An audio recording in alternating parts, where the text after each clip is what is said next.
வணக்கம். என் பெயர் சேப்பு நந்தனா ஸ்ரீனிஷி. நான் 7ஆம் வகுப்பு டி பிரிவிலிருந்து வந்திருக்கிறேன். தண்டால் எடுக்கும் ஓனான் என்ற புத்தகத்திலிருந்து பட்டு சிட்டு என்ற கதையை எழுதியவர் வாண்டு மாமி அவர்கள். பட்டுன்ற பொண்ணோட அப்பா ஒரு தடவை பட்டு பட்டு இங்க வா அப்படின்னு ஆவலா கூப்பிடுறாங்க. அந்த பொண்ணும் ஆவலா போறா. என்னன்னு பார்த்தா அவங்க அப்பா கையில ஒரு சிட்டுக்குருவியோட கூடு இருக்கு. அதை பார்க்கும்போது அவளுக்கு இது எப்படி வந்திருக்கும், இதை எப்படி கட்டி அந்த குருவியை கட்டுது அப்படின்னு அவங்க அப்பாட்ட கேட்கும்போது அதை பற்றி நிறையா சொல்கிறாங்க. அப்போ 2 குருவி சிட்டுக்குருவி அவங்க வீட்டுக்கிட்ட அந்த கூடு கட்டுறதுக்கு தேவையான பொருட்கள்லாம் எடுத்துகிட்டு வருது.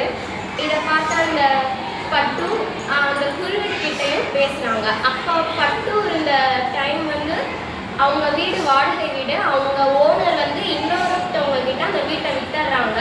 அப்போ அந்த பட்டு வீட்டை காலி பண்ணுற மாதிரி அந்த ஃபேமிலியில் வரும்.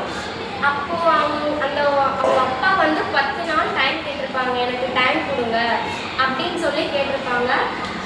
அப்பையும் அவங்க வெளியில் வீடு நிறையா தேடும்போது அவங்களுக்கு வீடு எங்கேயும் கிடைக்காது. அப்புறமா அந்த பட்டு அந்த ஓனர்கிட்ட எனக்கு ஒரு ஹெல்ப் வேணும் பார்த்தா அப்படின்னு கேட்கும்போது, என்ன ஹெல்ப் அப்படின்னு கேட்கும்போது, நாங்கள் இங்கே இருந்த வீட்டுக்கு மேலே ஒரு குருவி கூடு இருக்குது, அதை மட்டும் நீங்கள் இங்கே இருக்க விடுங்க, ஏன்னா அது இப்போ தான் முட்டை போட்டிருக்கு, அதை தூக்கிட்டு போக அதுக்கு தெரியாது, ஸோ அதை மட்டும் நீங்கள் இங்கே வாழ விடுங்க, நாங்கள் போயிடுறோம் அப்படின்னு அந்த பட்டு கேட்கும்போது அவங்க கண் கலங்கி, நீங்களும் இங்கேயே இருங்க, ஒரு சின்ன பொண்ணுக்கு இந்த மாதிரி மனசா அப்படின்னு சொல்லி அந்த பொண்ணை பாராட்டி அந்த பொண்ணோட ஃபேமிலியையும் இங்கே இருக்க சொல்லிட்டு அந்த சிட்டுக்குருவி கூட்டை பார்த்து அந்த ஓனர் சிரிப்பாங்க. இதோட இந்த கதையும்